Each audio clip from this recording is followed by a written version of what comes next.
ini. Dan kita pengen majelis kita ini dihadiri oleh arwahnya anbiya wal mursalin, auliya was solehin, sehingga barokah. Karena itu kita awali semuanya dengan membaca surat Al-Fatihah dengan niat semoga Allah Ta'ala panjangkan umur kita semua dalam kebaikan dan keberkahan, kesehatan dan keselamatan, serta Allah berikan kepada kita ilmu yang manfaat, ilmunya para nabi, ilmunya para rasul, ilmunya para wali. Begitu juga untuk kedua orang tua kita, anak keturunan kita, pasangan hidup kita, sahabat kita, teman kita, dan semua orang yang berbuat baik kepada kita.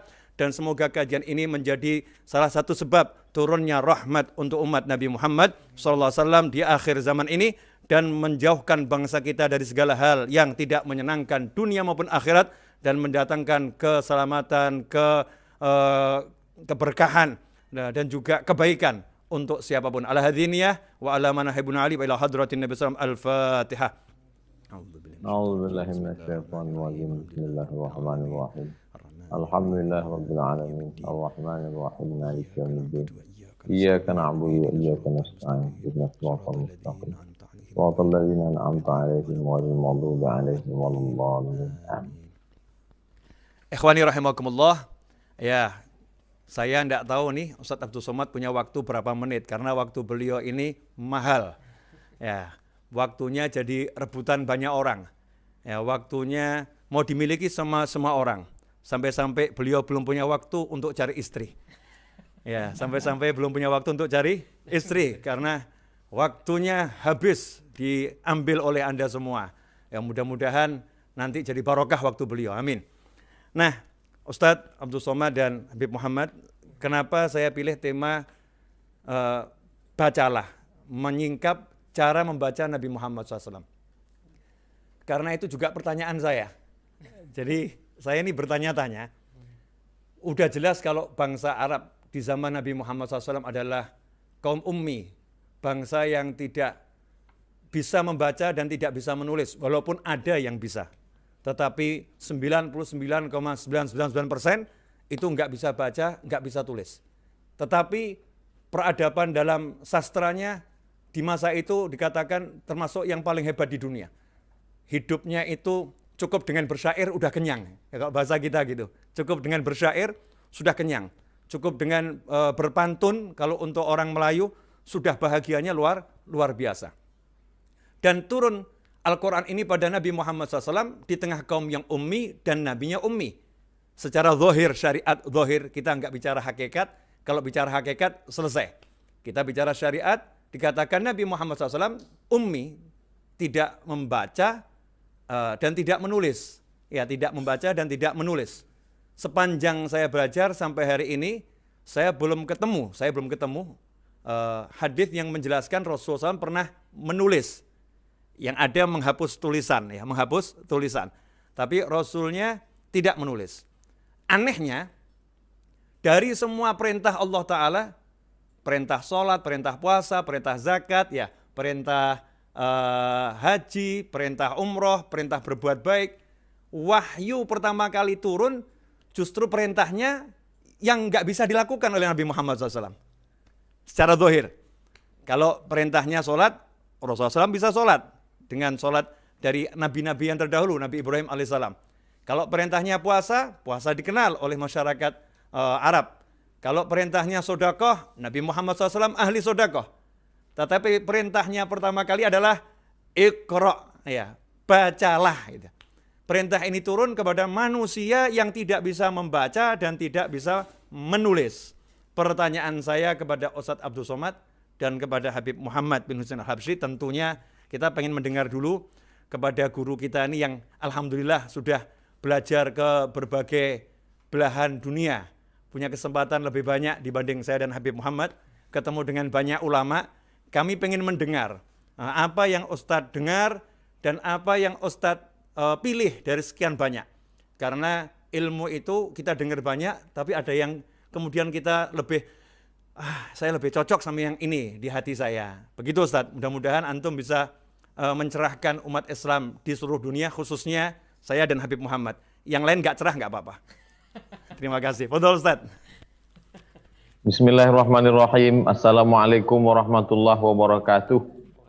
Yang sama-sama kita hormati, dimuliakan Allah Subhanahu wa taala, Habibana, Habib Novel, kemudian Habib Muhammad, matta'anallahu bituli umurihima.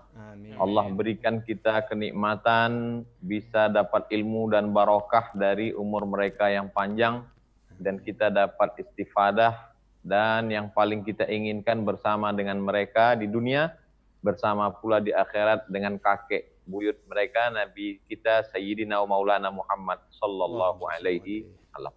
Jamaah dimanapun berada, izinkan Al-Fakir bercerita sedikit ketika bagaimana berinteraksi dengan Al-Quran. Ketika saya baca Quran, nggak ngerti, nggak paham maknanya, yang pertama saya lakukan adalah mencari makna kosakatanya. Dan kami dulu diajarkan dari sejak madrasah Tsanawiyah membaca tafsir Jalalain. Ditulis oleh dua imam. Jalalain, dua Jalal. Jalaluddin Al-Mahalli, Jalaluddin As-Suyuti. Ketika sudah paham kosakatanya, ingin merangkainya menjadi sebuah makna dalam satu ayat, biasanya saya pilih tafsir yang ditulis oleh ulama-ulama Al-Azhar. Tidak satu orang, majmu'atun min ulama'il Azhar. Lalu kemudian mereka buat satu namanya tafsir Al-Muntakhab. Karena hanya paham satu kata tapi nggak ngerti rangkaiannya, maka makna simple sederhana tafsir Al-Muntakhab. Lalu kemudian ketika ingin lebih mendalam bagaimana kalangan salaf memaknai ayat itu, berdasarkan riwayat dari Nabi, dari sahabat, dari tabi'in, maka saya buka tafsir yang ditulis oleh Imam Abu Ja'far Ibnu Jarir At-Tabari. Tapi kadang sanadnya terlalu panjang. Anfulan, lalu kemudian diringkas menjadi pendek oleh Imam Abul Fida Ismail Ibnu Katsir, yang beliau bermazhab Syafi'i. Lalu kemudian kalau ingin tafsir birra'i dengan akal, logika, tapi masih pada koridor Quran dan Sunnah, saya suka baca tafsir logikanya Imam Fakhruddin Ar-Razi, meninggal 606. Namanya tafsir Mafatih Al-Ghaib atau tafsir Al-Kabir. Kalau yang modern-modern, yang sistematis, saya selalu sukanya tafsir Al-Munir, yang ditulis oleh Syekh Dr. Wahbah Az-Zuhaili dari Damaskus, Suriah. Tapi kemudian ada lintasan-lintasan hati yang dikemukakan oleh Syekhul Mufassirin, induknya para ahli tafsir, yaitu Syekh Muhammad Mutawalli Asy'arawi. Jadi yang saya sampaikan ini adalah rangkuman dari yang terbaca. Saya nggak ngaku baca semua, yang terbaca, yang terlihat. Tentulah yang tidak saya baca, tidak saya lihat, lebih banyak lagi dilihat oleh tuan-tuan guru, para habib kita. Nah, jamaah yang dimuliakan Allah, sahabat-sahabat sekalian, begitulah lebih kurang cara kita berinteraksi dengan Al-Quran, karena jangan sampai kita baca Quran, baca sendiri, baca terjemahnya, lalu nyasar sendiri, na'udzubillah. Nah, terkait tentang masalah Iqra, mungkinkah Nabi diperintahkan membaca, padahal Nabi tidak bisa baca? Maka di situ sebetulnya makna Iqra di situ adalah makna tadabbur, merenungkan makna. Karena ketika ada anak kecil umur 4 tahun yang belum pandai baca, anak kecil umur 4 tahun belum pandai baca, baru masih Iqra, a, bata, batata, batasa, tapi dia sudah hafal Fatihah. Maka ketika saya akan suruh dia baca, anak kecil, oh Ananda, Endo, pasti kalimat yang kita pakai adalah Iqra. Coba baca, padahal dia nggak bisa baca. Maka pada saat itu makna membaca yang pertama adalah melafalkan apa yang ada di pikiran, melafalkan apa yang ada di hatinya, mengulangi hafalan yang ada di dalam. Itu makna yang pertama. Makanya Allah katakan, la tuharrik bihi lisanaka lita'jala bih. Jangan engkau gerakkan lidahmu ya Muhammad sallallahu alaihi wasallam untuk bersegera ingin mengulangi hafalanmu Inna alaina jam'ahu wa qur'anah. Karena kami yang mengumpulkan Al-Quran itu dan kami yang membacakannya. Allah membacakan kepada Jibril, Jibril membacakan kepada Nabi Muhammad SAW, Nabi Muhammad membacakan kepada sahabat. Ini makna yang pertama. Adapun orang yang membaca tulisan, maka orang Arab menyebutnya tidak qiraah, tapi mutola'ah. Makanya selalu sedang apa? Sedang mutola'ah, melihat tulisan yang dibaca. Dan orang Arab itu membaca tulisan, memang mereka itu budayanya adalah menghafal, hafalan yang luar biasa. Jadi ketika itu, pada zaman itu mereka, kalau hadis ditulis belakangan, karena memang panduan pertama mereka kekuatan pada hafalan. Sampai hari ini pun, orang Arab dibedakan dengan orang yang non-Arab. Ketika di Al-Azhar Mesir, orang Arab itu hafalannya 4 tahun, 7 juz setengah, 7 juz setengah, 7 juz setengah, 7 juz setengah. Sementara orang Indonesia 2 juz, 2 juz, 2 juz. Karena hafalan yang begitu kuat.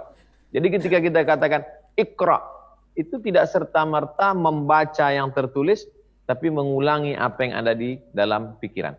Makna yang kedua, Iqra di situ adalah tadabbar. Iqra bismi rabbikal ladzi khalaq. Tadabbar ya Muhammad sallallahu alaihi wasallam, renungkanlah, pikirkanlah, istimbatlah apa yang diciptakan Allah. Makanya Iqra-nya 2 kali. Yang pertama, Iqra alladzi khalaq, alam semesta, dan membaca alam semesta tidak membaca huruf yang tertulis. Itulah yang disebut dengan ayat-ayat kauniyah. Yang kedua adalah Iqra allama bil qalam. Bacalah wahyu yang diturunkan Allah. Jadi kalau begitu maknanya ada 2, membaca yang tersirat dan membaca yang tersurat. Mungkin itu penjelasan simpelnya Habib. Wallahu a'lam bishawab. Jazakumullah khairan Ustaz. Masya Allah. Ini penjelasan simpel yang enggak simpel dan agak curang Ustaz Abdul Somad. Ya agak curang karena yang kita cari belum dikeluarkan, Bib. Nah, yang kita cari belum dikeluarkan. Nah, tapi sebelum Ustaz Abdul Somad ngomong lagi, biar Habib Muhammad nyampaikan yang sudah beliau mutolaah, Ustaz. Nah, beliau udah mutolaah, ya biar dicek lagi hasil mutolaahnya, kita dengar seperti apa. Insyaallah nastafid. Insyaallah. Bismillahirrahmanirrahim. Alhamdulillahirabbil alamin. Allahumma shalli wa sallim ala sayyidina Muhammadin wa ala alihi wa sahbihi ajma'in. Amma ba'du. Yang saya hormati, saya muliakan guru kita semuanya, Al-Habib Novel bin Muhammad Al-Idrus. Guru kita semuanya, Al-Ustadz Abdul Somad. Mata'anallah bituli hayatihi insyaallah. Wa syarafallahu qadrahuma fid dunya wal akhirah. Amin ya rabbal alamin. Saya waktu dapat tema ini dari Habib Novel, saya pinjam bahasanya Ustadz Abdul Somad. Ngeri-ngeri sedap ini temanya ini. Karena harus bekerja keras untuk mutolaah lagi ini. Harus untuk mutolaah lagi. Saya bacakan apa yang telah saya dapat dari beberapa kitab tafsir. Dan ini niatnya saya jujur kayak pildacil aja, Beb. Jadi kalau benar ya berarti ilmunya dari antum-antum semuanya. Kalau salah ya silahkan dikoreksi. Tentang masalah daripada Iqra, tadi sudah dijelaskan sangat luar biasa oleh guru kita Ustaz Abdul Somad. Bahwasanya memang Iqra itu punya berbagai macam makna. Dan di antara di sini yang disebutkan yang saya baca dari kitab Tafsir Adwaul Bayan, itu karyanya Asy-Shinqiti. Ini termasuk kitab tafsir yang agak unik karena banyak menafsirkan Quran dengan Quran. Nah, katanya ulama ngasih khususiyah katanya begitu. Nah, dalam kitab tafsir ini kenapa kok Nabi Muhammad SAW itu diperintah untuk Iqra, sedangkan beliau itu dikenal ummi. Ummi itu kan untuk kategori Nabi tidak diketahui pernah membaca tulisan dan tidak diketahui pernah menulis. Nah, beliau mengatakan di sini sebenarnya nggak ada ta'arud, tidak ada perbedaan, nggak ada pertentangan sebenarnya. bahwasanya yang dimaksud dengan iqra itu maknanya lebih luas. Karena perintahnya itu kan iqra, bukan utlu. Kalau perintahnya itu utlu tilawah, maka itu sifatnya lebih khusus. Tapi kalau qiraah itu punya makna yang lebih umum. Nah, dalam keterangan kamus-kamus yang lainnya, qiraah itu belum tentu tilawah. Tapi kalau tilawah itu adalah pasti qiraah. Jadi ketika itu Nabi Muhammad SAW diperintahkan untuk iqra, untuk membaca, itu punya makna yaitu membaca apa yang akan disampaikan oleh malaikat Jibril. Atau juga ada yang mengartikan juga iqra itu bermakna uzkur isma rabbika, sebutlah nama Tuhanmu. Itu juga ada dalam kitab tafsir yang lainnya. Intinya dengan kata iqra itu tadi, Imam Az-Zamakhsyari dalam kitab tafsir Al-Kasyaf memberikan satu makna yang luar biasa, bahwasanya, dan juga Imam As-Sabuni juga senada dengan beliau, bahwasanya ketika awal daripada ayat suci Al-Quran, ayat yang pertama turun, itu adalah dengan kata-kata iqra, maka itu menunjukkan bahwasanya agama ini pondasinya adalah ilmiah. Nah, bahkan amal sekalipun itu juga harus dilandasi dengan keilmuan. Karena dalam kitab Zubat Ibn Rusan, faman bi ghairi ilmin ya'malu a'maluhu mardudatun la tuqbalu. Karena siapa yang beramal tanpa ada pondasi ilmu, maka amalnya akan tertolak dengan sia-sia. Nah, di dalam ayat ini, dalam rangkaian ayat yang pertama kali turun ini semuanya mengisyaratkan tentang urusan ilmu. Pertama iqra, ayat yang pertama. Iqra bismi rabbikal ladzi khalaq. Khalaqal insana min alaq. Iqra lagi wa rabbukal akram alladzi 'allama. 'Allama juga urusan taklim, bil qalam alat untuk cari ilmu, 'allamal insana ma lam ya'lam. Jadi dalam rangkaian 5 ayat ini ada 5 kata yang urusannya adalah agar kita semuanya itu benar-benar cari ilmu. Yang menunjukkan bahwasanya 5 ayat yang pertama kali turun ini menggambarkan bahwasanya pondasi daripada agama Islam adalah keilmuan. Nah, itu tentang makna daripada iqra itu sendiri. Jadi iqra itu nggak mesti membaca sesuatu yang tertulis atau sesuatu yang sudah tersimpan. Mungkin juga bermakna iqra itu adalah membaca yang sifatnya lebih umum. Bahkan kayak kita membaca itu kan nggak harus tulisan, membaca pikiran, membaca isyarat kan juga bisa. Kemudian setelah itu yang poin yang berikutnya adalah yang saya dapat, ini sebenarnya agak melenceng dikit tapi nggak melenceng juga sih. Tapi karena ini menarik, ini uraiannya Imam Al-Mawardi dalam tafsir An-Nukat wal Uyun. Nah, beliau menyebutkan, jadi Nabi Muhammad SAW itu ummi, itu bukan satu kekurangan, justru satu pujian. Bayangkan seorang yang tidak diketahui pernah membaca ataupun pernah menulis, akan tetapi beliau itu bisa punya ilmu yang sampai sekarang ilmunya itu digali nggak selesai-selesai. Kalau kita lihat nih daripada kebudayaan, daripada orang-orang Arab saat ini, kita akan saksikan bahkan orang-orang Barat sekalipun masih banyak yang menggali ilmu dari Nabi Muhammad SAW. Nah, ada 3 alasan bahwasanya kenapa Allah Subhanahu Wa Taala mengutus Nabi yang ummi.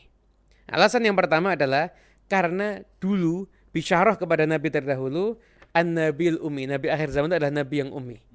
Terlepas dari makna ummi kan ada makna macam-macam ya, ada makna umul qura atau makna lain-lainnya dah. Kita tidak ke situ, tapi dulu bisyarahnya Nabi yang terdahulu itu adalah akan datang Nabi akhir zaman, Nabi yang ummi. Yang kedua, limusyakalati halihi li ahwalihim. Agar Nabi itu serupa dengan yang didakwahi. Ini dakwah itu orang yang ummi, nggak pernah baca, nggak pernah nulis, tapi kecerdasannya luar biasa. Maka Nabi pun juga sama. Beliau orang yang lebih cerdas, bahkan dari semua orang Arab, bahkan dari semua makhluk sampai kapanpun juga. Tapi beliau juga punya sifat yang sama, yaitu ummi. Tidak pernah membaca dan tidak pernah menulis. Dan yang ketiga adalah agar menafikan tuduhan-tuduhan orang yang mengatakan Al-Quran ini adalah hasil karya ilmiah dari Nabi Muhammad. Atau mungkin orang, ini karena ini dulu Muhammad pernah baca kitab suci yang terdahulu, enggak. Jadi Nabi Muhammad SAW itu beliau tidak membaca dan tidak menulis. Artinya apa? Semua yang dari Nabi Muhammad SAW itu murni adalah wahyu. Sehingga Rasulullah SAW itu kalau ilmu seseorang itu bisa salah. Pemahaman itu bisa salah. Tapi Nabi Muhammad SAW tidak akan pernah bersalah. Kenapa? Karena keilmuan Nabi Muhammad itu dikawal dengan wahyu ilahi.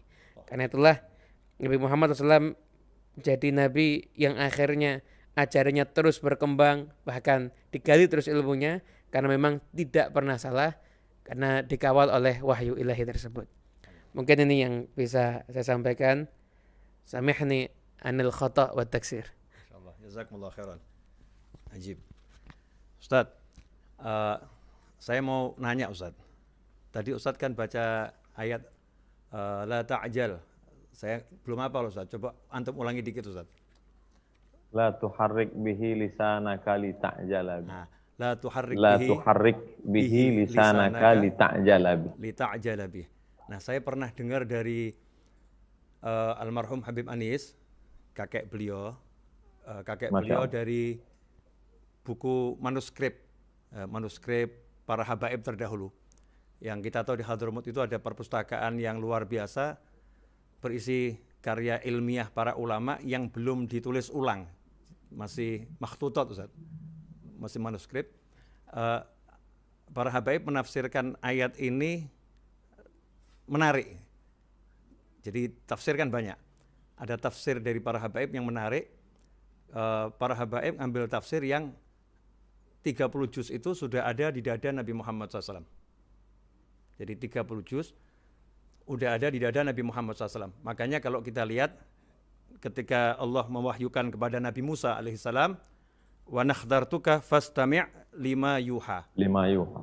Aku telah memilih engkau fastami' lima yuha. Maka hendaknya engkau dengarkan apa yang akan diwahyukan kepadamu.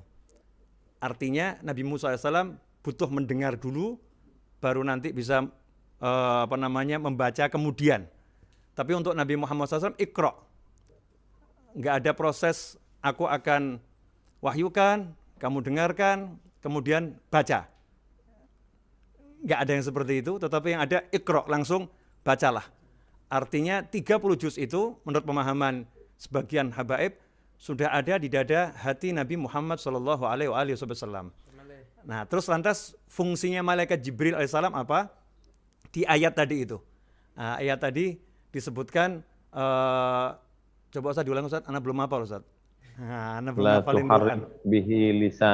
La tuharrik bihi lisanaka.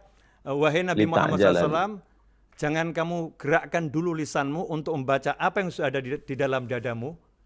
Ya, nanti kamu tergesa-gesa mengeluarkan yang kamu ketahui sebelum waktunya.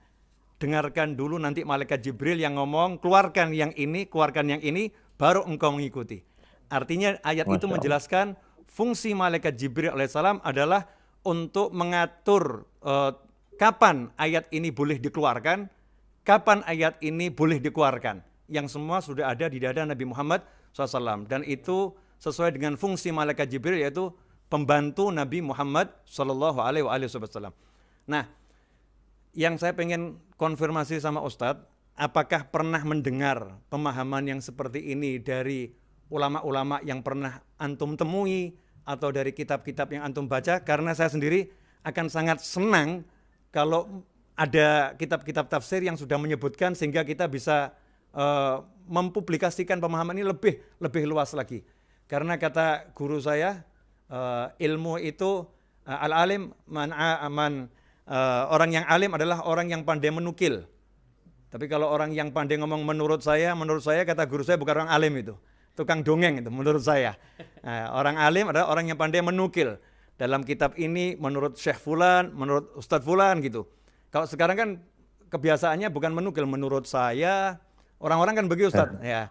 Kalau dulu guru saya ngajari, saya setiap nanya itu nggak dijawab Ustadz. Saya nanya sama kakek beliau, nggak dijawab.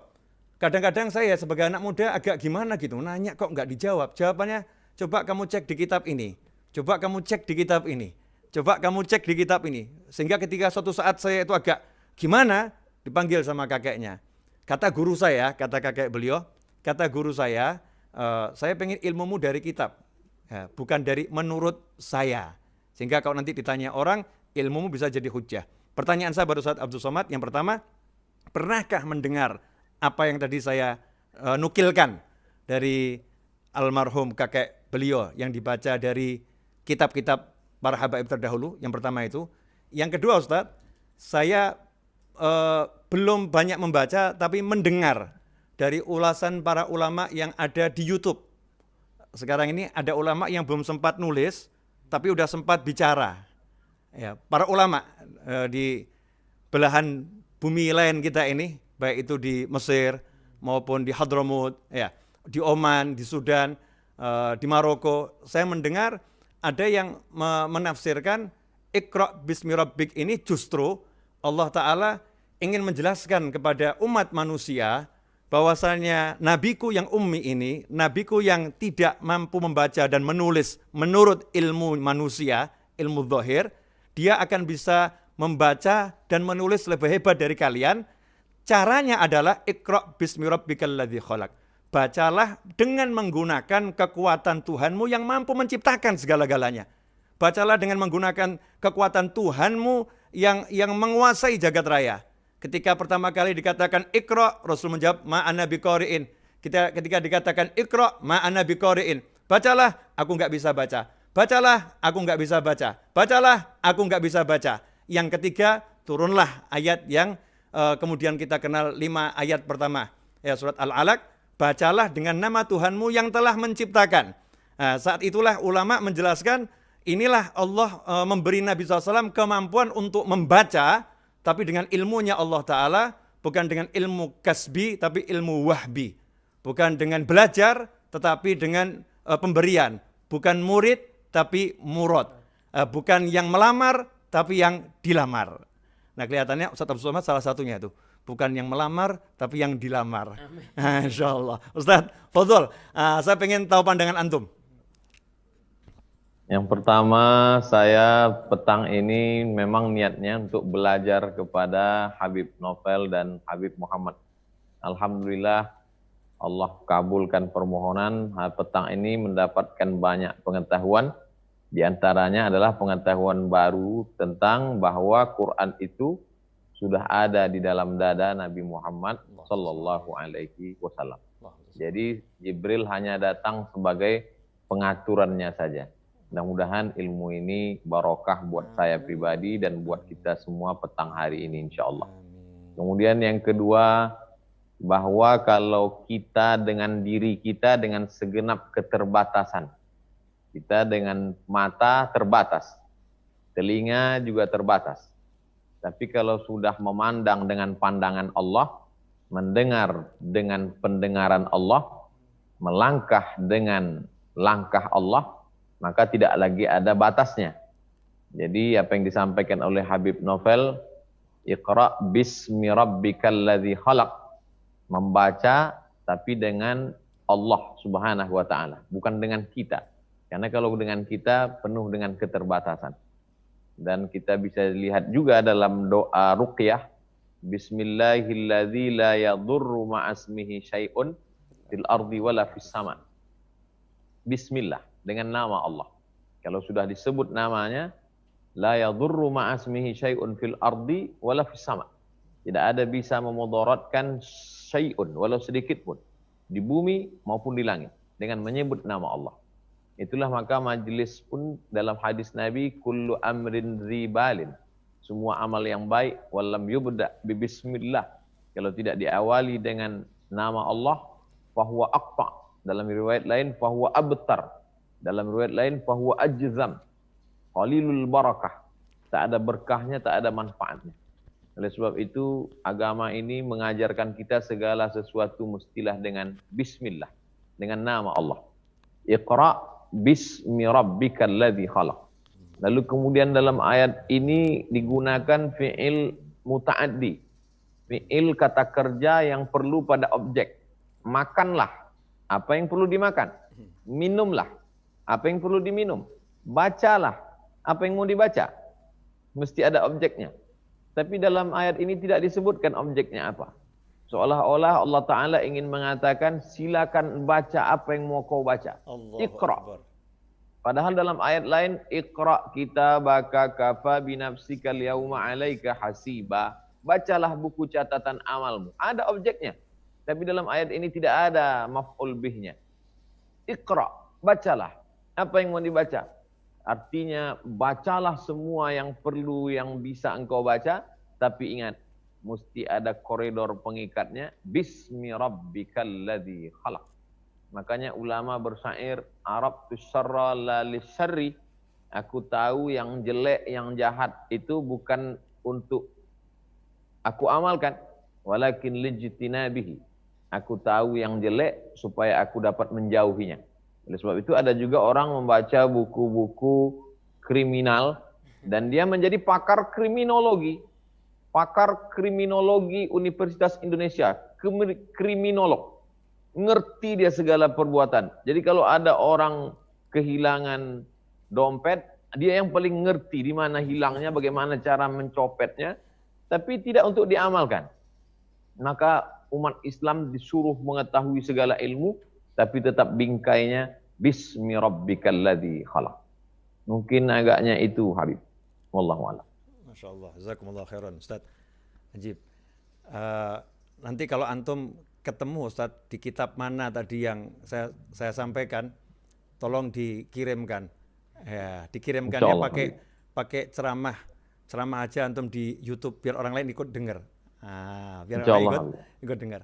Kemudian Ustaz, tadi Habib Muhammad kan bilang kalau di awal surat yang pertama kali turun 5 ayat itu tentang ilmu, ya, lebih tentang ilmu dan proses untuk mendapatkan ilmu dengan membaca, ya, dan suruh membaca dengan nama Allah agar dapat ilmunya itu langsung dari Allah Subhanahu wa taala.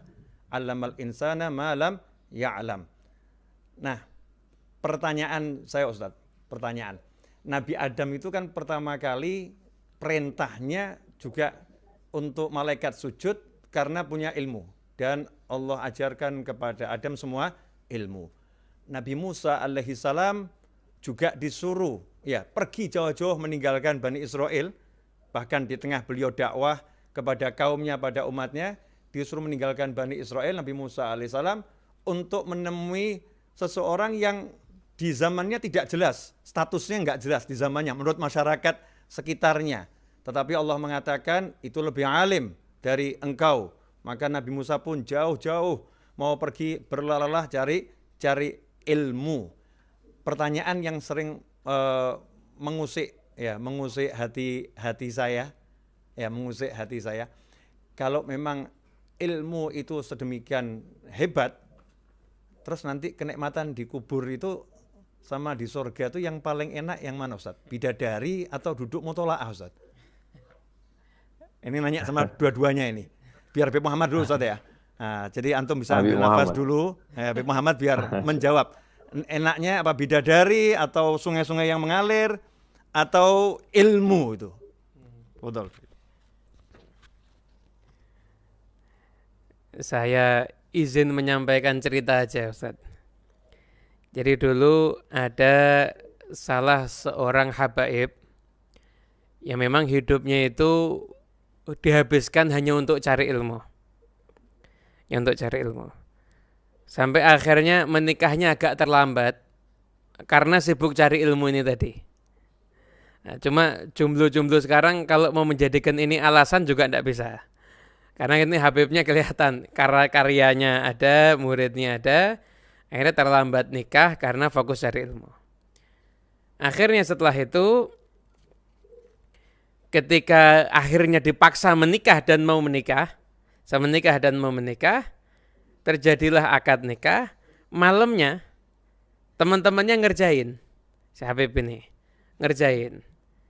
Saya akan naruh kitab di depan pintu kamar pengantin, kitab yang belum pernah dia baca. Ini malam pertama Zat. Kata malam pertama kan ini katanya mirip-mirip kayak malam pertama di surga, katanya begitu katanya.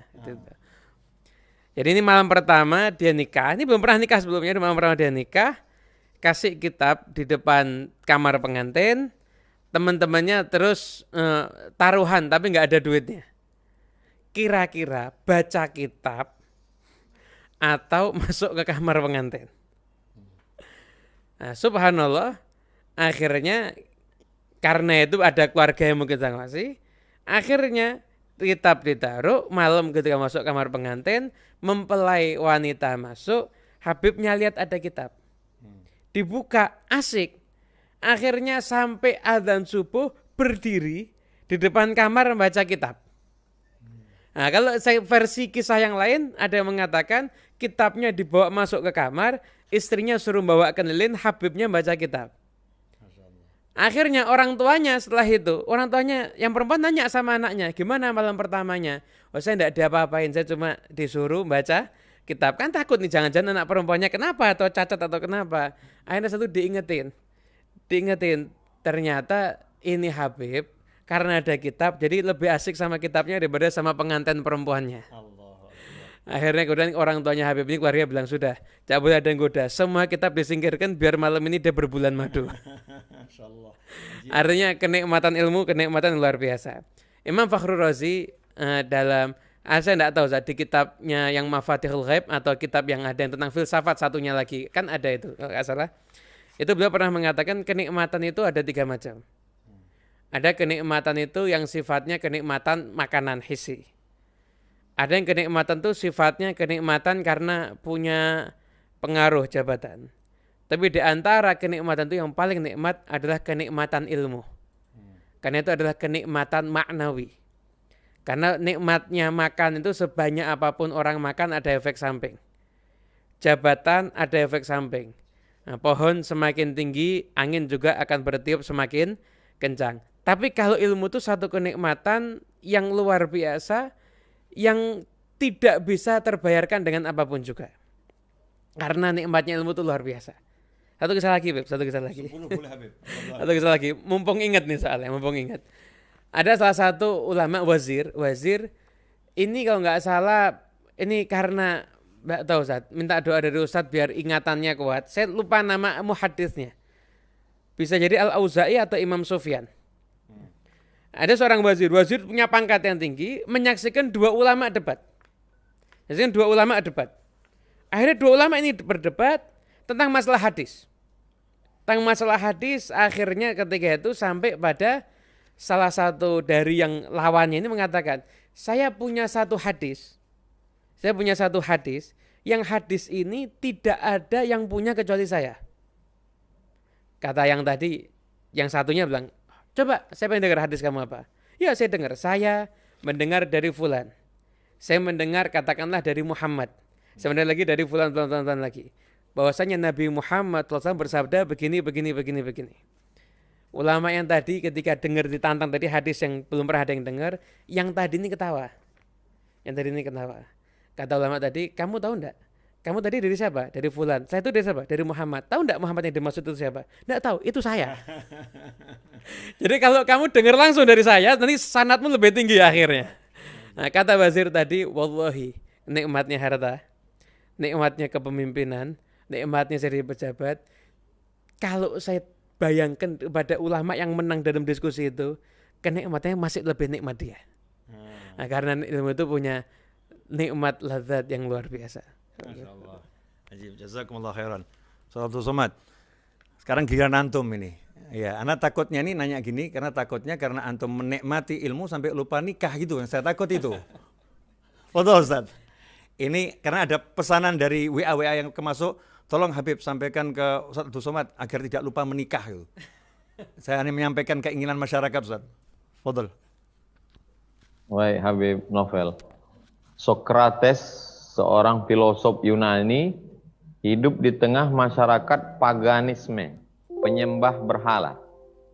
Tapi di tengah masyarakat yang rajanya nyembah berhala, menteri-menterinya nyembah berhala, ternyata ada sekelompok masyarakat yang disebut dengan filosofia. Filo cinta, sofia hikmah, ilmu pengetahuan. Mereka adalah para pemikir yang tidak mau ikut arus orang banyak.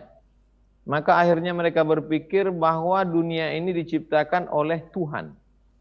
Dan Tuhan itu tidak diketahui namanya siapa, pekerjaannya apa. Pokoknya ada yang menciptakan alam semesta berdasarkan perenungan yang mendalam. Tapi untuk menangkap eksistensinya, sifatnya, namanya perlu berpikir 500 tahun, kata Sokrates. 500 tahun untuk duduk, merenung, berpikir, baru ketemu. Jadi orang-orang seperti Sokrates ini, dia sudah tidak lagi berpikir tentang bidadari, tentang jannatin tajri min tahtihal anhar, tentang wakawa'iba atsraba, waka'san dihaqa, la yasma'una fiha lagwa wala kidzaba. Tidak lagi pada level itu. Lalu kemudian kita, ini yang di luar Islam. Sekarang yang di dalam Islam. Imam Abu Hamid Al-Ghazali meninggal tahun 505 Hijrah. Jabatan dia rektor di Universitas Nizamiyah yang didirikan oleh Raja Nizamul Muluk. Kalau dia berjalan di kota Baghdad, maka ada 70.000 orang yang mengikut dia dari belakang. Kedudukan yang amat sangat tinggi. Tapi dia mengalami penasaran yang luar biasa. Yang dia ceritakan dalam Al-Munqidh minad Dhalal, penyelamat dari kesesatan. Dia sedang mencari-cari, kata dia, aku sudah begitu dalam filsafat. Saking dalamnya filsafat, maka dia menulis Tahafut al-Falasifah, kehancuran filsafat. Aku sudah amat sangat dalam ilmu kebatinan, Syiah Batiniyah. Saking dalamnya dalam Syiah kebatinan, dia tulis kitab Fadaih al-Batiniyah. Aku sudah amat sangat mendalam dalam bidang usul fikih. Dalam bidang fikih sudah semuanya. Tapi dia tetap penasaran tentang satu, yaitu tentang Allah Subhanahu wa Ta'ala. Akhirnya dia berkhalwah. Dia tinggalkan jabatan rektor, dia tinggalkan semua gemerlap dunia yang ada di Nizamiyah, Nizamul Muluk. Akhirnya dia pergi berkhalwah, beruzlah selama 11 tahun. Pergi ke Damaskus, pergi ke Baitul Maqdis Palestina. Dan kemudian yang dia bawa hanya rikwah. Rikwah yaitu timba kecil untuk menimba air. Lalu kemudian jarum. Karena mereka yang uzlah itu tetap membawa timba. Karena tidak boleh pakai timba orang lain. Syubhat. Dan mereka tidak tetap kemana-mana membawa jarum. Karena takut pakaiannya sobek, terbuka aurat, sholatnya enggak sah. Orang selevel Al-Ghazali, dia tidak lagi berpikir tentang buah-buahan, tentang sungai yang mengalir. Maka puncak kenikmatan orang selevel Sokrates dan Ghazali adalah yang disebut Allah puncak nikmat surga. Wujuhu yawma idzin nadhirah ila rabbiha nadhirah. Pada saat itu wajah berkilau cahaya karena memandang Allah Subhanahu wa Ta'ala. Pengetahuan tentang dia yang maha mengetahui. A'riful ma'arif. Ma'rifahnya sema'rifah adalah Allah Subhanahu wa Ta'ala. Jadi kita hanya baru sampai pada level alim, itu pun belum juga sampai, tapi mereka sudah sampai pada level arif. Makanya para habaib, para ulama itu digelari al-arif billah. Mereka yang mengenal Allah Subhanahu wa Ta'ala. Dan itu ilmu pengetahuan. La ilaha illallah betul, tapi di awal la ilaha illallah fa'lam annahu la ilaha illallah. Ketahuilah. Tapi pengetahuan kita hanya sebatas pada indikasi. Apakah kamu tahu Habib Novel sudah sampai di Banda Aceh? Ya. Dari mana kamu tahu Habib Novel sudah sampai di Banda Aceh? Saya tahu karena ada stafnya. Saya tahu karena pesawatnya sudah sampai. Itu hanya baru sebatas alim. Tahu karena indikasi. Tapi orang yang arif, kamu tahu Habib Novel sudah sampai? Sudah. Dari mana kamu tahu? Saya sudah bersalaman dengannya, saya sudah ngobrol dengannya, dan saya sudah foto dengannya. Ini foto saya bersanding dengannya dengan baju kebesarannya. Jadi puncak kenikmatan surga adalah ketika ilmu pengetahuan, puncaknya mengetahui Allah yang disebutkan wujuhu yauma idzin nadhirah ila rabbiha nadhirah. Wallahu a'lam Habib. Masyaallah. Ustaz, boleh nambah sedikit Ustaz ya? Masih ada waktu Ustaz, antum. Jazakumullah. Ya. Apa namanya? Di nasihatnya Habib Ali Habsyi yang makhtutat itu tertulis ada lil arifin, untuk orang-orang arif billah, mereka punya surga tersendiri. Jadi punya surga yang kenikmatannya mahul hur wal kusur, bukan bidadari, ya bukan istana, bukan sungai-sungai. Itu kayak bidadari istana itu seperti menu dasar ya, menu utama. Ya, menu utama yang yang mesti setiap orang masuk surga dapat itu. Tapi yang satu ini hanya orang khusus yang dapat. Ya, satu ini orang khusus dapat, mudah-mudahan kita semua masuk dalam kelompok yang ini, yang dapat nikmat khusus. Apakah itu? Waladaina al-mazid. Ya, kami punya al-mazid. Katakan al-mazid itu jannatul mazid, surga al-mazid. Itu surga yang kenikmatannya adalah ma'rifah billah. An-nadhar ila wajhillah. Ma'rifah, lihat Allah Subhanahu wa taala dengan yang dipahami oleh Allah Subhanahu wa taala. Nah, saya mau nanya sama Ustadz, apa Beb nanya? Ustadz Somad, apa ya? Kita mau nanya ini. Ustadz pilih mana? Dikasih kitab baru yang belum pernah dibaca, atau istri yang siap dinikahi?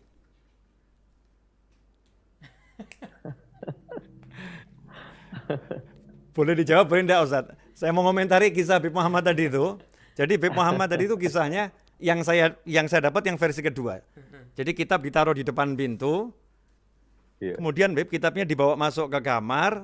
Itu yang lebih menarik versi ketiga Beb. Jadi versi kedua tapi dalam sudut pandang ketiga ini. Jadi bukan Habibnya nyuruh ngambilkan lentera. Bukan istrinya enggak ridho, enggak senang. Justru istri juga nanya, itu kitab apa? Jadi istri ikut penasaran juga, akhirnya istrinya megangkan lenteranya, ya suaminya yang baca. Jadi keduanya itu menikmati sampai subuh. Jadi dua-duanya orang-orang yang luar biasa. Nah, Ustadz, kalau dapat istri yang model begitu, kira-kira istrinya yang diambil atau kitabnya, Ustadz? Boleh dijawab, susah boleh enggak? Ini yang paling susah pertanyaannya, Habib. Iya. Boleh dijawab, boleh enggak? Ijazah dari Habib Muhammad dulu. Oh, Masya Allah. Butuh ijazah dulu. Ikhwani rahimakumullah. Maaf saya nanya sama Ustadz Abdul Somad seperti ini, maksudnya biar cair suasana, biar seger, biar orang juga paham Ustadz. Kalau kita cari ilmu itu menyenangkan gitu loh. Ya, obrolannya orang-orang cari ilmu itu asyik, menyenangkan. Kalau orang cari duit aja katanya asyik cari duit, cari ilmu itu jauh lebih nikmat, menyenangkan. Kita kembali ke topik Ustadz. Topiknya ini kan bagaimana cara membaca Nabi Muhammad SAW. Tadi yang saya dapat, udah saya sampaikan, saya tambahin dikit Ustadz, dari kitab ini. Insya Allah Antum juga tahu, ini kitabnya Syekh Muhammad Mudhalil Sya'rawi, yang tadi Ustadz Abdul Somad juga mengatakan dari semua tafsir yang sudah dipelajari, beliau juga sangat cenderung kepada pemahaman-pemahaman dari Syekh Mutawalli Asy-Sya'rawi. Kata guru saya, beliau termasuk mujaddid fi tafsir. Jadi mujaddid dalam ilmu tafsir di akhir zaman ini ya, di abad ini. Dikatakan di sini,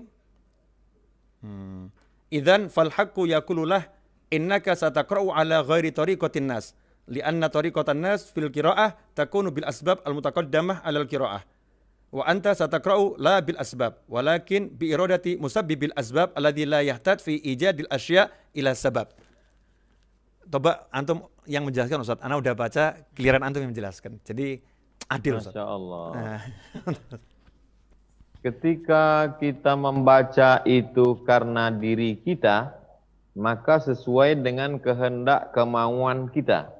Tapi ketika kita membaca itu adalah bismi rabbik, maka dialah musabbibul asbab. Dia penyebab segala sesuatu ini terjadi. Berdasarkan kehendak dia, kudrat dia, iradat dia, kemauan dia, maka tak ada yang terhalang dari dia. Lalu kita sebagai umat Muhammad SAW, apakah mungkin mencapai itu? Apakah kita sampai ke level itu? Maka dalam hadis Sahih Muslim dikatakan, la yazalu abdi yataqarrabu ilayya bin nawafil.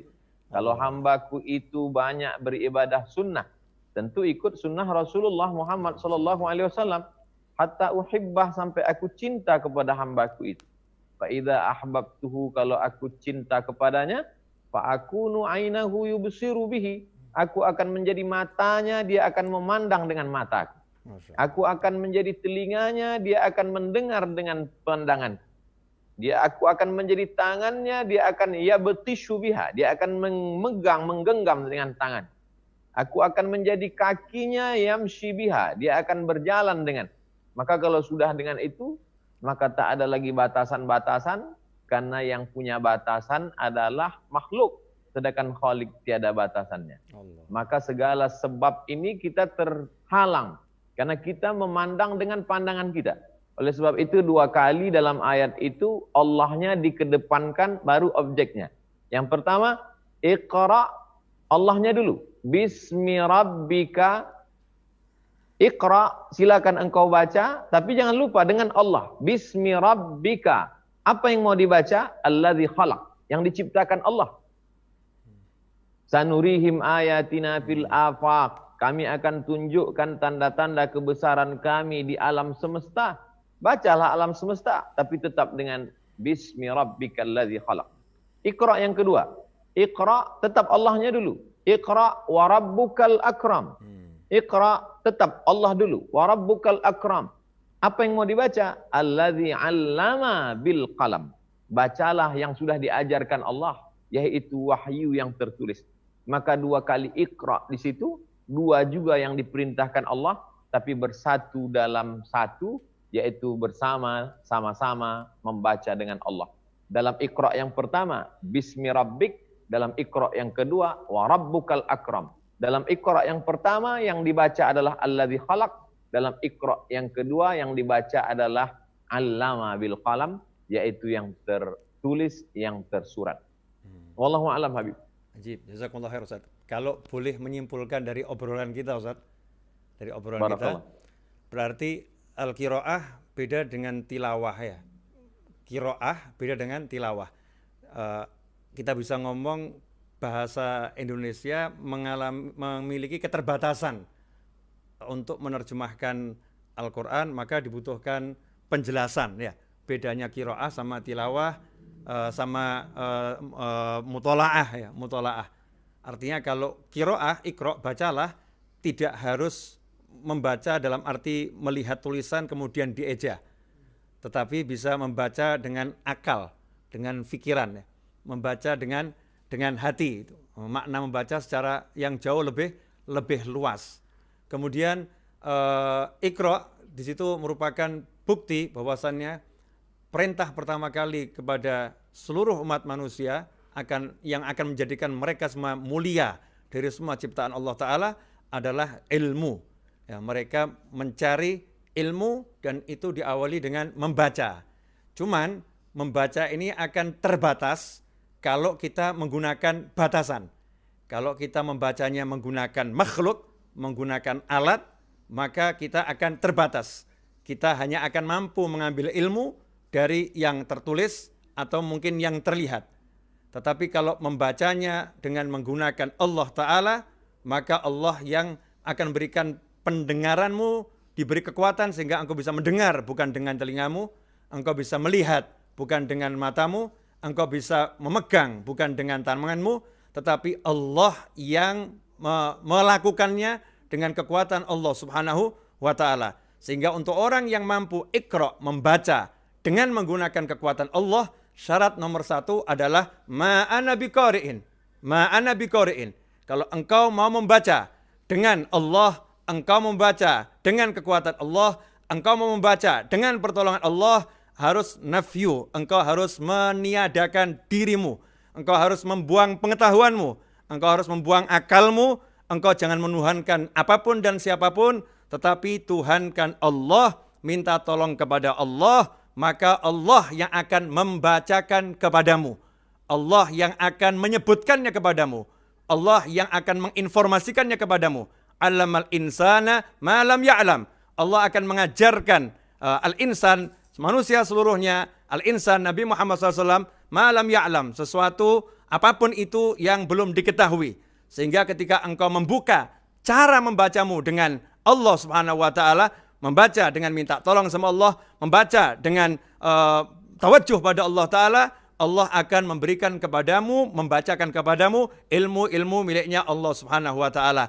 Karena itulah mungkin Ustadz yang ada dalam dunia pesantren atau dalam dunianya para ulama, walaupun tidak ada pesantren, beliau mungkin tinggal di surau, mungkin di Langgar, selalu mengedepankan dalam proses mencari ilmu adalah adab, yaitu dengan adab yang tinggi, dengan berwudu, dengan hati yang bersih, ya, tawajuh minta sama Allah Subhanahu wa Ta'ala, sehingga membacanya bukan lagi dengan kemampuannya, kecerdasannya, akalnya, tapi betul-betul minta tolong pada Allah Subhanahu wa Ta'ala. Sehingga mereka punya ilmu-ilmu yang terasa segar, manis, enak, ya karena ilmu itu masih baru, fresh, muncul dari dari ladun Allah, dari sisi Allah Subhanahu wa taala. Kira-kira betul gitu nggak Ustaz kesimpulannya itu dari apa yang kita bahas pada sore hari ini? Habib Muhammad. Masya Allah. Saya petang ini betul-betul banyak mendapatkan yang tersurat dikutip oleh Habib Muhammad dari kitab-kitab, dan yang kedua adalah khawatir lintasan-lintasan, baik lintasan dari para habaib yang ditransfer oleh Habib Naufal maupun lintasan Habib Naufal sendiri yang beliau sampaikan ke kita. Ketika kita mampu berkata ma'ana biqari, barulah Allah mau mengajarkan kita. Selama kita masih berkata menurut saya, berdasarkan pengetahuan saya, IQ saya, maka jangan pernah kita mendapatkan apapun dari Allah, karena Allah tidak mau memberikan itu kepada orang yang angkuh dan sombong. La yadkhulul jannah man kana fi qalbihi mithqala habbatin min khardalin min kibrit. Jazakumullah Habib. Barakallahu fiik. Ustaz, antum kok ngerti bener ya? Kok ngerti bener tadi, khawatir. Jadi Ustaz memang itu setelah 3 kali jawabannya ma'ana biqari'in, baru dikasih gitu. Baru dikasih. Kalau dalam tafsir itu ada satu tambahan Ustaz untuk menutup kajian kita pada sore hari ini yang sebetulnya kita nggak pengen tutup, tapi saya nggak tahu maghrib di sana berapa menit lagi. Kalau di Solo sekitar 10 menit lagi akan masuk waktu maghrib. Nah, kalau nanti nggak saya akhiri, mungkin ada orang-orang yang kurang suka kalau kita ngaji di waktu maghrib. Nah, seakan-akan kita seperti orang yang nggak perhatian sama sholat, ya, seperti nggak perhatian sama sholat. Ma'ana biqari'in, Habib Muhammad, saya baca, kalau ini saya baca dari beberapa riwayat para ulama ya, mungkin tidak disebut di tafsir, dalam kajian gitu. Akhlak Nabi Muhammad SAW ketika bertemu malaikat Jibril alaihissalam. Jadi Rasulullah SAW itu dalam Sahih Bukhari dikatakan tidak langsung dapat wahyu, tetapi Nabi Muhammad SAW dapat mimpi. Nah, 6 bulan sebelum Rasulullah SAW itu ketemu malaikat Jibril, usia 39 tahun setengah, Nabi SAW dapat mimpi tiap hari mithla falaki subhiyah, yang mimpi itu sangat nyata. Jadi kalau malamnya mimpi, paginya itu kejadian nyata persis seperti yang dilihat di mimpi. Sehingga Rasul bisa ngomong, bentar lagi akan ada kejadian begini, bentar lagi ada kejadian seperti ini, bentar lagi ada kejadian seperti ini. Jadi Allah akan tunjukkan dulu bahwasannya mimpimu adalah benar. Di antara mimpi itu adalah akan bertemu malaikat Jibril alaihissalam di Gua Hira. Akan bertemu malaikat Jibril alaihissalam di Gua Hira. Maka Nabi SAW pun yakin mimpinya itu enggak salah. Beliau akhirnya yatakhalla fil Hira. Beliau pergi ke Gua Hira untuk kholwat, membuktikan mimpinya. Nah, ketika mimpinya terbukti, ketemu malaikat Jibril alaihissalam yang tidak memperkenalkan diri, tidak ngomong saya malaikat, saya ini diutus Allah. Enggak, tiba-tiba merangkul, memeluk, dan pelukannya itu pelukan yang cukup kencang, keras ya, yang bahkan yang ketiga sangat keras. Nabi tidak mengatakan, siapa kamu ini? Kenapa kamu peluk-peluk aku? Kemudian nanya-nanya, kamu bisa baca enggak? Baca. Siapain kamu? Perintah aku. Rasul enggak seperti itu, tapi jawabannya ma'ana biqari'in. Tawadhu' lillah, betul-betul merendahkan dirinya di hadapan Allah Ta'ala, menzerokan dirinya di hadapan Allah Subhanahu wa Ta'ala. Maka saat itulah setelah 3 kali sampai yang sangat keras ya, sangat keras, Nabi tetap ma'ana biqari'in, tidak menunjukkan siapa diri beliau dan mengatakan aku enggak bisa apa-apa, aku bukan siapa-siapa. Maka oleh Allah Subhanahu wa Ta'ala diberi wahyunya ya, diberi Iqra bismi rabbik, bacalah dengan nama Tuhanmu, maka engkau akan mengetahui jagat raya semuanya. Nah, ini ternyata proses untuk dapat wahyu ini pun Rasulullah SAW mengajarkan akhlak, ya, mengajarkan akhlak. Tawajjuh ilallah bil akhlak wa bil ibadah, dengan ibadah yang luar biasa, akhlak yang luar biasa, maka sama Allah Ta'ala diberi yang luar biasa. Itu Ustaz yang bisa saya tambahkan. Jazakumullah khairan. Jazakumullah. Ana mau minta waktu lagi kapan-kapan Ustaz. Kalau antum ada waktu kabari, nanti kita langsung buat lagi. Insyaallah Habib. Ya, jazakumullah khairan. Senang bener. Lain waktu kita pengen ada tambahan beberapa ustadz lagi, ya, beberapa ustadz lagi. Amin. Biar bisa lebih menyenangkan. Roti bil Fatihah lana Ustaz. Fatihah minkum. A'udzubillahi minasyaitonirrajim. Bismillahirrahmanirrahim. Alhamdulillah rabbil alamin arrahmanir rahim maliki yaumiddin. Iyyaka na'budu wa iyyaka nasta'in. Ihdinas shiratal mustaqim. Shiratal ladzina an'amta 'alaihim ghairil maghdubi 'alaihim waladdallin. Amin. Natabarraku bi du'aikum. Bismillahirrahmanirrahim. Alhamdulillahirabbil alamin. Allahumma shalli wa sallim ala sayyidina Muhammadin wa ala alihi washabbihi ajmain. Allah ja'alna minal 'aidin al-faizil al-maqbulin Amin. wa dhafirin bi ridha rabbil alamin. Allah ja'alna minal mutahabina fillah, mutaakhina fillah, mutazawirina fillah, mutajalisina fillah. Allah yaftah alaina wa ala auladina wa atlabana futuhal arifin. Wafaqina yahum fid din wa alimna wa yahum ta'wil wa dina yahum ila sawa'i sabil. Allahumma aslih niyah wa dhurriyyah wa jalil hajat kullaha maqdiyah diniyah wa dunyawiyah wa ukhrawiyah bijahi khairil bariyah wa sallallahu ala sayyidina Muhammadin wa sahbihi wa sallam. Alhamdulillahi rabbil alamin. Jazakumullah khairan.